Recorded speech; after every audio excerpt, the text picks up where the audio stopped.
सरस्वती विद्यालय union high school में छठी कक्षा के सभी छात्रों का फिर एक बार स्वागत है। तो छात्रों, आज हम दूसरी इकाई की 9वीं कविता, जिसका नाम है वह देश कौन सा है, यह कविता पढ़ेंगे और हर एक पद्य खंड का अर्थ समझेंगे। वह देश कौन सा है इस कविता के कवि है राम नरेश त्रिपाठी। वे राष्ट्रीय सांस्कृतिक काव्यधारा के प्रमुख कवि हैं। उनका जन्म 4 मार्च 1879 में हुआ था और उनकी मृत्यु 16 जनवरी 1962 में हुई थी। उनकी लिखित रचनाएं हैं मिलन, स्वप्न, पथिक, मानसी आदि कृतियों के अतिरिक्त उन्होंने बालपयोगी साहित्य भी लिखा है। तो छात्रों, पहले हम कविता को पढ़ते हैं। मनमोहिनी प्रकृति के जो गोद में बसा है, सुख स्वर्ग सा जहाँ है, वह देश कौन सा है, जिसके चरण निरंतर रत्नेश धो रहा है, जिसका मुकुट हिमालय, वह देश कौन सा है। नदियाँ जहाँ सुधा की धारा बहा रही है, सींचा हुआ सलोना, वह देश कौन सा है। जिसके बड़े रसीले फलकंद नाज मेवे सब अंग में सजे हैं, वह देश कौन सा है। जिसमें सुगंध वाले सुंदर प्रसून प्यारे दिन रात हंस रहे हैं, वह देश कौन सा है। मैदान गिरी वनों में हरियालियाँ लहरती आनंदमय जहाँ है, वह देश कौन सा है। जिसके अनंत धन से धरती भरी पड़ी है, संसार का शिरोमणि, वह देश कौन सा है। सबसे प्रथम जगत में जो सभ्य था रहेगा, जन जन का दुलारा, वह देश कौन सा है। नवक्रांति के पुजारी सेवक सपुत जिसके, भारत सिवाय दूजा, वह देश कौन सा है। भारत सिवाय दूजा, वह देश कौन सा है। भारत सिवाय दूजा, वह देश कौन सा है। तो छात्रों, अब हम कविता के हर एक पद्य खंड का अर्थ समझकर लेने से पहले मैं आपको कविता में आए हुए कुछ शब्दों के शब्दार्थ बताने जा रही हूँ। पहला है मनमोहिनी, यानी मन को मोहित करने वाली या आकर्षित करने वाली। प्रकृति यानी निसर्ग।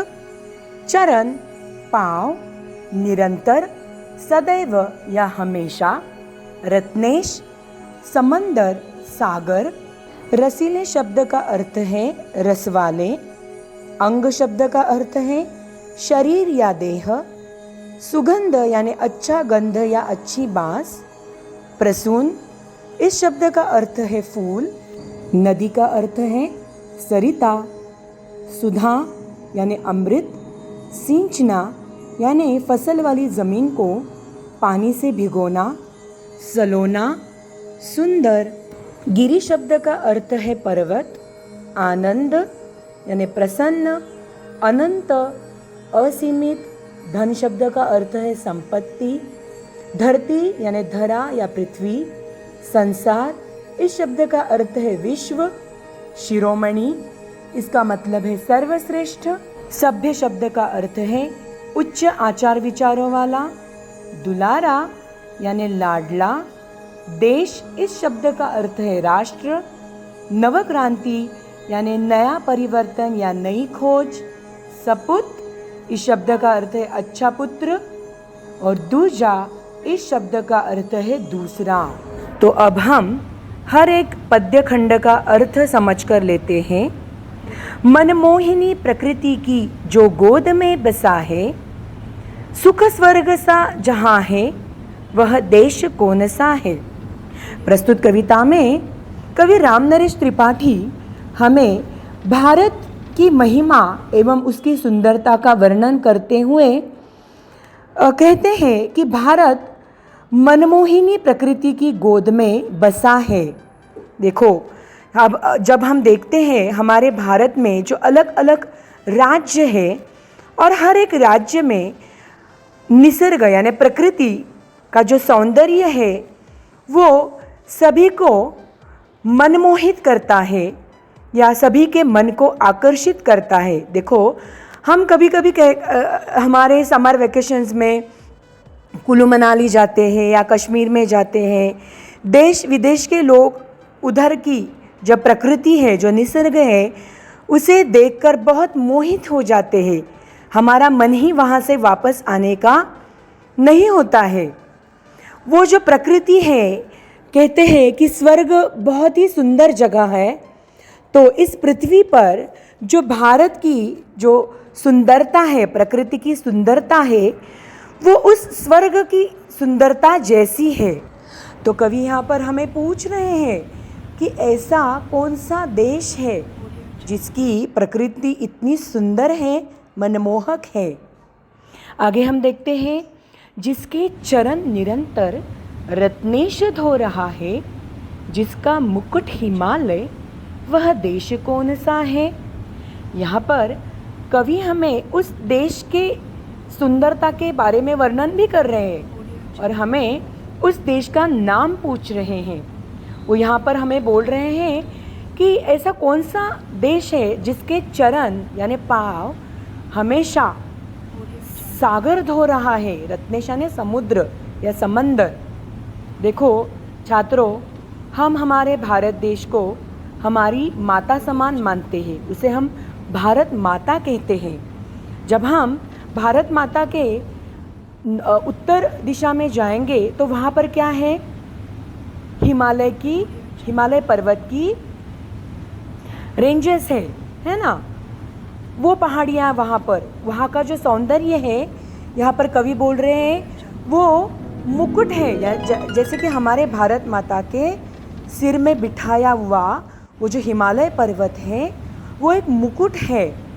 और हम दक्षिण में जाएंगे तो पश्चिम और हमारे देश के पूर्व भाग में भी, इन तीनों दिशाओं में, पूर्व, पश्चिम और दक्षिण में, पश्चिम में अरेबियन सी है, दक्षिण में इंडियन ओशन है, हिंदी महासागर बोलते हैं हम उसे, और पूर्व में बंगाल का उपसागर है यानी बे ऑफ बंगाल है।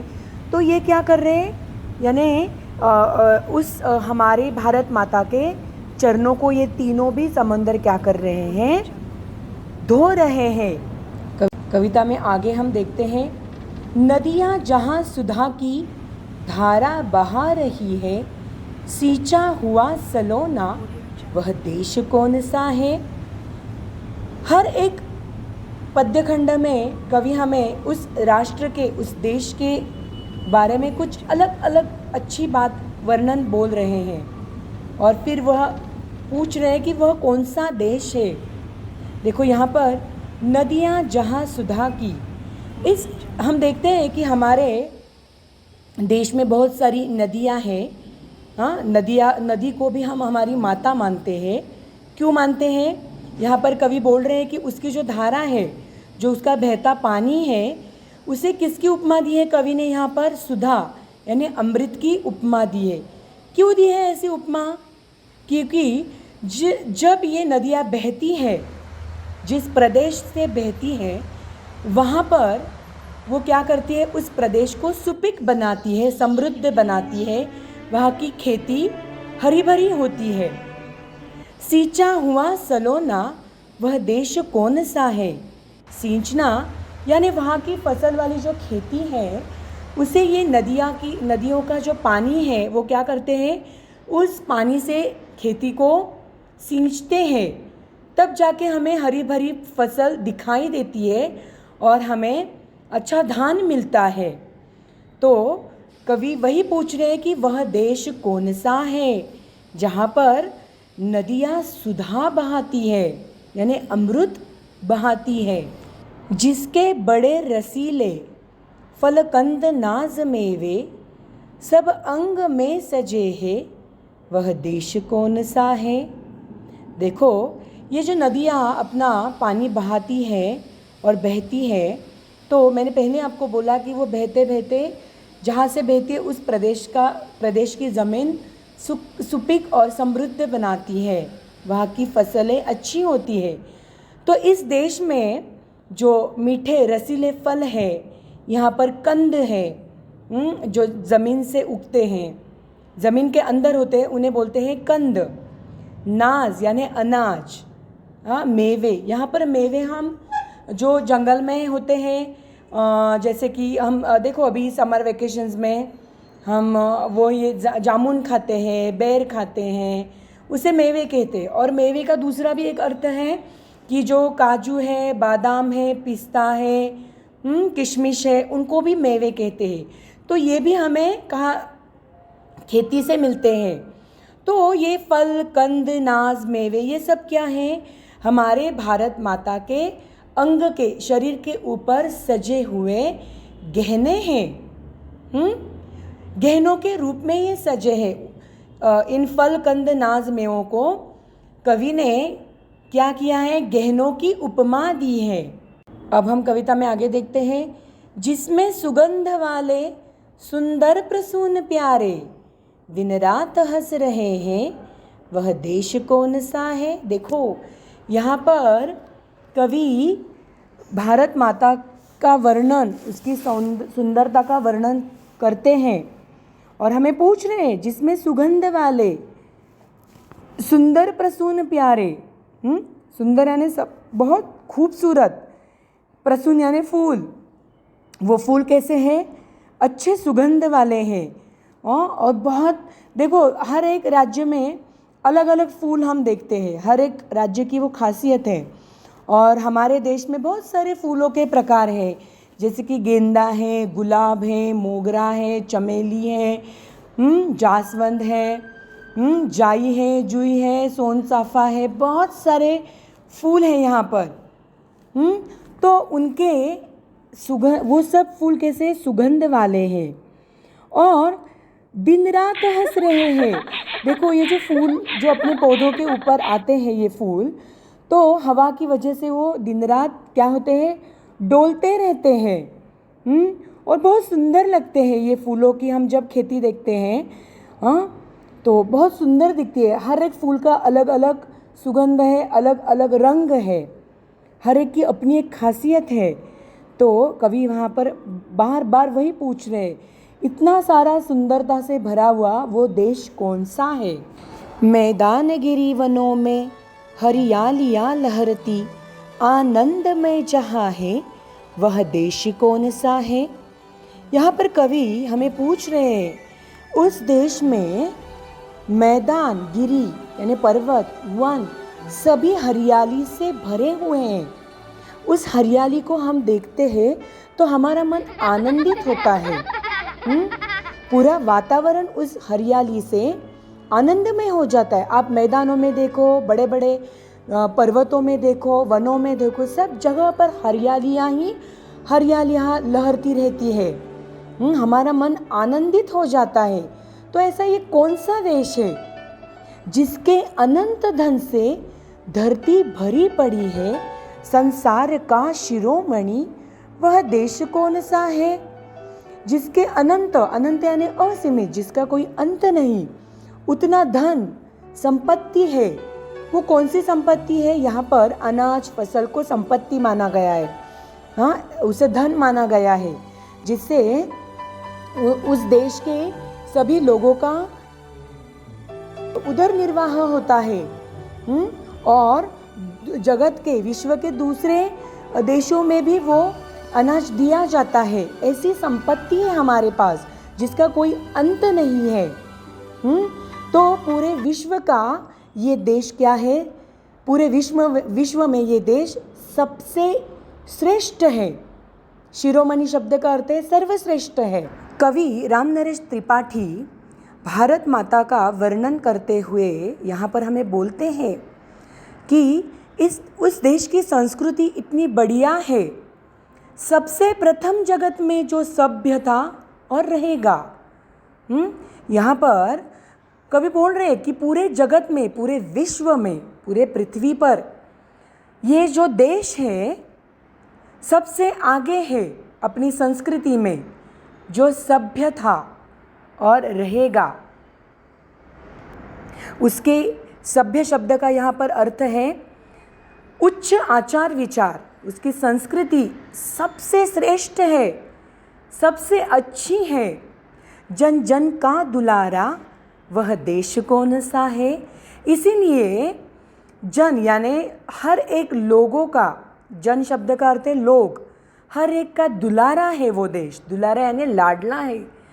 हाँ, यहाँ की संस्कृति, यहाँ की परंपराएं पूरे विश्व में सबसे अच्छी मानी जाती है। यहाँ के जो आचार विचार हैं वो उच्च है, उसका दर्जा उच्च है। ऐसा कौन से भी देश में नहीं है। हाँ, ऐसा वो कौन सा देश है।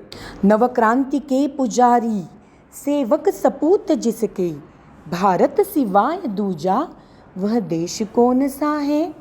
यहाँ के जो लोग हैं, नवक्रांति यानी अलग अलग चीज़ों में वो परिवर्तन करते हैं, मानते हैं, अच्छे अच्छे परिवर्तन का वो स्वीकार करते हैं, उनके वो शोध लगाते हैं। अपनी माता के लिए वो हमेशा मर मिटने के लिए तैयार है। अपने माता के वे सेवक हैं, वो अच्छे पुत्र हैं, सपूत हैं। और यहाँ पर कवि हमें बोल रहे हैं वो जिस देश के बारे में मैं आपको इतना बता रहा हूँ, वो देश कौन सा है। भारत देश है। उस देश का नाम है भारत। वो हमारी भारत माता है। धन्यवाद।